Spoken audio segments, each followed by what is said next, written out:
Okay, everybody, we're back at the Miami Book Fair with Jen Karetnick, and she's going to talk to us a little bit about her books. Jen, welcome. Thank you for coming out and talking with us. Thank you. Thank you. You have two books, American Sentencing and The Treasures That Prevail. I'm wondering if you could talk a little bit about each of them. Maybe you start with American Sentencing and talk a little bit about that. Sure. Well, you know, in the world of poetry, it's so funny. You try to get published, and then all of a sudden you get two published in the same year. So it's always fun to try and promote two at once. In the same year, excellent. Yeah. American Sentencing, which is published in May, is sort of a book that I've been writing for about 20 years because it's about chronic invisible illness, which runs in my family, and I know a lot of people have. So it's really a collection of poems that I've been writing over 20 years. And it's a subject that nobody really likes to talk about. And I thought it was time to talk about it. Sure.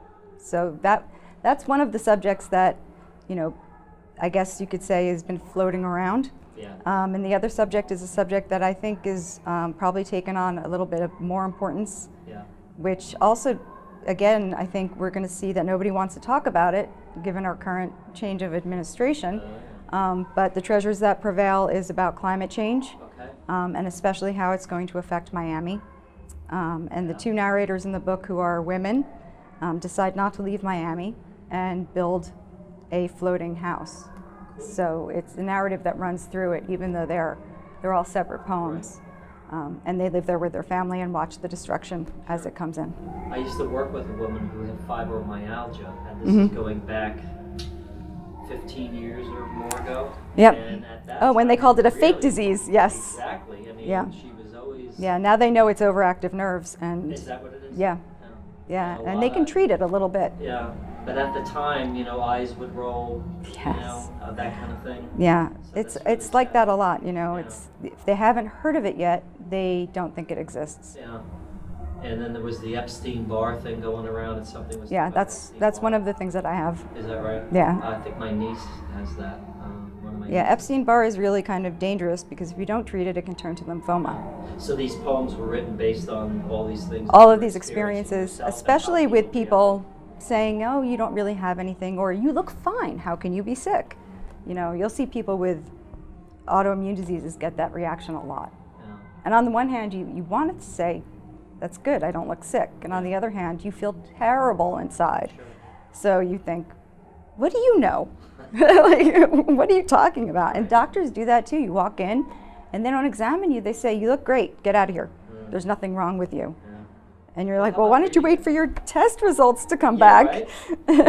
Could you read a poem? Pick a poem out of that you'd like to read to us? I'll read what we were just talking about, which Okay. is American Sentencing. The title poem is about not being believed. And there is a thing about American Sentencing is Allen Ginsberg's term for what was a haiku. And he wrote 18-syllable sentences. So if you read this down, it is actually an 18-syllable sentence. The book fair in the There you go. background. I love it. For you already. Yeah, that's my fan base back there. Okay, American Sentencing. Between you and me, there is no doubt in your mind. I have been here before and will be again for pseudo-gout, reversible lupus, diseases ephemeral as the skeptical blink. Unimpressive, you say. It is no difference to you.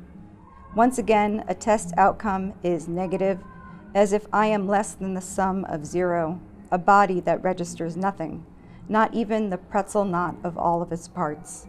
Look down my throat, peer in my ears, allow your instruments to dictate the truth as you have learned it, joint connecting symptoms to diagnosis, not the tissue of intuition, not the fatty imagination, not the instinct of the gut that is flexible and in no way demonstrable. Wow. When was that written, that poem? That's one of the last poems that I wrote for the book, when I realized what the book was actually going to be about. When it found its kind of jailed everything. Yeah, when I realized that I had all of these poems about Right. illness. Did you shape the book in a way so that it kind of was chronological at all, or no? Yes and no. It's not all about me. Some of it's about my brother who passed away, which is, he had 3 autoimmune diseases. Some of it's about friends who have passed away from cancer. Some of it's about mental illness, people I know who have them, and those are invisible too. Absolutely. And people also don't like to talk about that. So it's sort of a conglomeration of things that nobody wants to say out loud.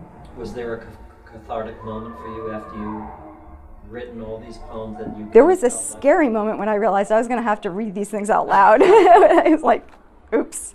You put your heart and soul into these things and you think, oh, it's a collection, great, I'll get it published. And then you get the call that it's like actually going to be published and you think, uh-oh. Yeah. I just heard here at the book fair somebody saying that you should write, in terms of poetry too, you should write what scares you. You should write what you're afraid of. And that's true. And I think those make the best poems. But at the same time, at some point, you have to face the fact that you're going to have to stand up in front of people and do it. Yeah. And I actually went to a workshop on trauma and how to deal with it and talk about it in order to be able to sit here and talk about it calmly without, bursting into tears or something embarrassing. Yeah. So this book came out in May, you said? This book came out in May. And the Treasures That Prevail? And the Treasures came out in September. So it was only a couple of months ago, or 6 weeks ago. How long were you writing that book? This book took me about 6 months to write. Okay. I got the idea for it after I wrote one poem. I was reading Adrienne Rich, who I always go back to when I feel bad about things. I don't know, she had such a clear vision of who she was, and she had an invisible illness too. Is that right? I didn't. Yeah, well, even in her obituary they didn't mention it. Wow. So I believe she had rheumatoid arthritis. I would have to double check that. But it's something that they never mentioned, in the end it contributed to her death. And I like going back to her because she had a very clear vision of who she was and what she wanted to write about, and she was strong. And I wrote a poem taking a line of hers. The title is a line of her poem. Oh, okay. And I wrote that poem, and I thought there's a book here about climate change and what's going to happen to Miami that the government doesn't want us to know and doesn't want us to talk about. It's a hoax that the Chinese have perpetuated. And just a month or so ago with the storm coming through here? Oh yeah, it was terrible. I mean, we were fortunate we didn't get hit, but look what happened to everywhere else. St. Augustine was underwater. Right. The oldest city in Florida, and and this, Miami Beach. I mean, it's inseparable. This is, right on the water, the bay, the ocean. Yeah, and even just regular storms, you can see that the streets are flooded faster than it used to be. Why don't you go ahead, pick a poem from the Treasures That Prevail and read a poem from them and talk about that. Okay. I think I'll read something shorter than the poem that gave me the idea, because that's the longest poem in the book. But this is a poem where the women have already built their house and are living out in what would essentially be Stiltsville now. And it's called Fishing from the Roof of the House. This is no Hemingway tale. The fish we catch are not fabled and will not make our fortune, harnessed to nothing more than some jerk spices and the bottom of a frying pan liberally coated with oil, so the flesh will not stick as ours does to the sheets we lie on at night when the waves have quieted like overtired children. We cast sidearm the way we used to, heave a baseball into mitts to avoid throwing the brims of each other's hats into the ocean with a bait, although this has happened, and this is what we have reeled in, saturated reminders of another life, when the mean seats of a Marlins stadium meant a blistered nose for a couple of days, and not this flooded, floorless amphitheater where the only entertainment is skin after peeling skin, eternal, infinite, varying only in hit, fight, and run. Nice. Talk a little bit how that was born. How did that come about? Well, I tried to imagine what it would be like to live out, essentially is what in my yard, but with everything underneath you now, and being all alone. So with just, your companion, your partner, and having to get around by boat. And I think I'd probably kill whoever lived with me because I'm probably not easy to live with. Did you research anything on climate change? Oh yeah, I read a lot about it. Yeah. I did research how to fish from a kayak because I thought that would probably be important, and I learned that I would probably never be able to do it. I don't think I have the skill level for that. But yeah, I researched a few different things about what it would be like to live. I was going to try and live in one of the houses out in Stiltsville. Because at some point, it's out beyond Key Biscayne. At some point, I had heard they were turning those into a residency. Really? I don't think that ever came to be. Yeah. But I really wanted to do that for a week. Right. Because it seemed relevant. Yeah. I don't think I would have enjoyed it, but... Yeah. And I don't know that these women are enjoying what they're doing either, but they aren't making a stand. Did some of the poems in these books appear in journals and lit mags? Oh, yes. Mm-hmm. Yeah. Yeah, I figured the proportion is usually, I guess as few as 5 or 6, and then sometimes as many as... Yeah, most of them, in American Sentencing, probably most of the book has appeared. And because this one took such a short time to write, it's about 40% have appeared. How much time do you spend writing? Do you put aside a time each day to write, or is it just whenever? I write every day, but not necessarily structured, because I teach full-time. I'm also a journalist. I also write cookbooks. I also have kids. They shouldn't come last. Sorry, well, kids. I don't think you meant it that way. No, they're my last job. What? So No. What do you do in journalism? I'm a lifestyle journalist, so I write mostly food and lifestyle subjects like home and garden, But I do some investigative stuff about education and, whatever might be going on that I think needs to be talked about. Sure. Is that freelance or? Freelance, Okay, yeah. freelance. And you do cookbooks? I do cookbooks, This yeah. was the segue we were looking for here. This works Yeah, great. So sure. let's talk a little bit. I live on the last acre of a mango plantation. So I've written a cookbook on mangoes. Guess what it's called? Mangoes? Mango. Mango, great. I think it's a terrible title. It's a great title. The original title was Romancing the Mango. And Romancing the Mango? yeah, suddenly it got shortened to just Yeah.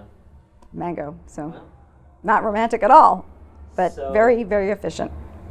that's the name of a cookbook. Yes. Mango. Do you have other ones? Yeah, Is that I the have, first one? the other 2 cookbooks I've written have been for chefs. Since I've been writing food for and about chefs for such a long time, I tend to team up with them. So Cindy Hudson, who owns Ortonique and Zest, I worked with her on her cookbook. That's called From the Tip of My Tongue. And then there's a raw food chef in New York who was recently arrested for stealing $2 million from her investors. I wrote her book. It's been a fun career, I have to say. Sounds like it. You meet very interesting people in this business.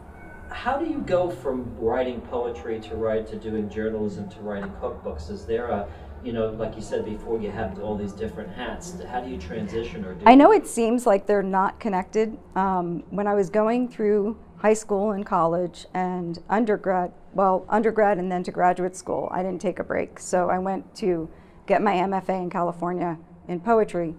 I worked through restaurants the whole time. So when I came down to Miami, and I thought, I'm just going to be a poet with a regular day job, and I'm going to just write poetry at night and publish poetry. That didn't really work out too well because I was so used to having a million jobs. And then I saw an ad in New Times, do you have the stomach for this job, which was for restaurant criticism? And I thought, yeah, of course I do, because I've worked in about 12 different restaurants. And I answered the ad and I got the job, which was right before Hurricane Andrew. Wow. And that sort of led to all of that. And I eventually started marrying food and poetry. My first book is called Brie Season, and that's all food and beverage poems, which again, like my American Sentencing, I was probably writing for about 20 years. I have a friend who writes mainly poems, and she would always say that she writes about food, sex, and death. Not necessarily in that order, but that was the whole relationship she had to poetry. A lot of us have our subjects, you know. So, but I like food, that's really interesting. but I also like nature. Nature shows up in a lot of my poems, and the mangoes show up almost everywhere. Yeah. So people get tired of hearing about the mangoes, but they do show up. I can't help it. I get like 6,000 mangoes every summer. Are you allergic to mangoes? Fortunately not. I used to know a kid that was allergic, but Yeah, a lot of people are. I'm going to get back to poetry here. I wanted to ask you kind of a fun question I've asked some others, and that is, if you were a 19th century poet, what would you be? I would probably be, Emily Dickinson, because I do not like to leave my house. Okay. And I like to cook, so I would probably be that one throwing cookies out of her window to the neighborhood children. So, excellent. Yeah. Who do you read? I mean, are you reading? Do you read all? Do you I read posts? widely. Yeah, I read widely, and I read journals. I must have 25 subscriptions. Who do you if you had to say your top 3, 5, or whatever, who do you? I know that can change on a daily. It does basis. change. I love Mary Oliver, just because I do love to write about nature, and I love nature, and I. Even our yard, we landscape for wildlife, so I can see as many like foxes and things out there as we can. You mentioned Adrienne Rich. Adrienne Rich, I think I was raised on her, so that's probably a favorite. I love to read the local poets, so any poets that are here, I'm always reading their recent works. Sure. When did you start writing poetry? I didn't start until probably my junior year of college.